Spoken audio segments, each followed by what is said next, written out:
À l'occasion de son passage dans les Landes pour aller à la rencontre des acteurs de l'insertion du territoire, Madame Brigitte Klinkert, ministre déléguée à l'insertion, accompagnée de la préfète des Landes, s'était rendue à la recyclerie voisinage de Souston.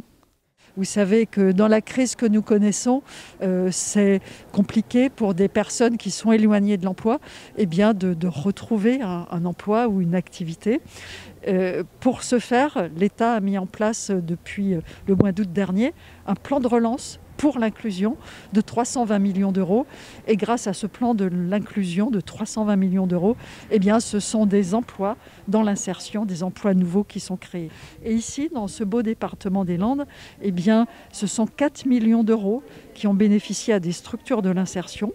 Et ce sont 1063 nouveaux emplois qui vont être créés dans ces structures. Bénéficiaire de ce plan de relance, l'association qui tient à proposer au maximum de personnes d'avoir un emploi et de rebondir s'était chargée de créer des projets de développement d'activités. Sur les projets de développement, en fait, on va d'abord développer notre capacité à faire un métier qu'on fait depuis des années. Ça fait 26 ans que l'association voisinage collecte du textile. Aujourd'hui, il y a une part du textile que l'on collecte qui ne peut pas être valorisée en interne faute de moyens suffisants.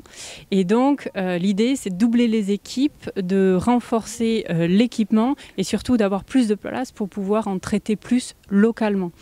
L'autre ambition, c'est aussi qu'on est ouvert aux tendances de consommation. On a pris conscience depuis maintenant plus de 2 ans que la vente en ligne, c'était aussi quelque chose qui était demandé de la part de nos adhérents.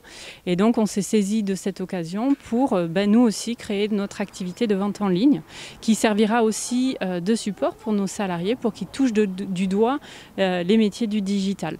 Et puis, il y a d'autres projets, il y a des choses que ne fait pas encore voisinage autour de la réparation de l'électroménager, mais aussi autour de la valorisation du mobilier. Et ce projet-là, ce soutien en tout cas, va nous permettre d'être accompagnés par des cabinets conseils qui vont nous aider dans nos études de faisabilité par rapport à ces projets-là.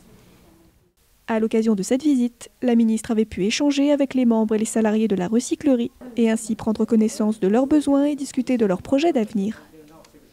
Je suis venue là déjà pour dire ma reconnaissance à toutes les personnes, tous les acteurs engagés dans le domaine de l'inclusion et de l'emploi et pour dire également aux salariés de l'insertion qui sont des personnes encore en fragilité, en passe, je l'espère, de trouver un emploi pérenne, pour leur dire que malgré la crise, il y a de l'espoir de trouver un emploi, que l'État est très engagé, avec, je l'ai dit, un plan très important de 320 millions d'euros, mais que les collectivités territoriales et l'ensemble des acteurs de l'emploi et de l'insertion sont à leur côté pour les accompagner.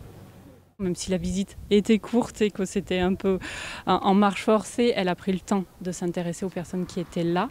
Elle a entendu aussi les manques dont on a fait partie. Je vais être très attentive sur la suite et sur s'il en ressort des choses aussi, mais j'ai aussi vu les partenaires locaux nous écouter et bouger par la suite, donc je suis très satisfaite.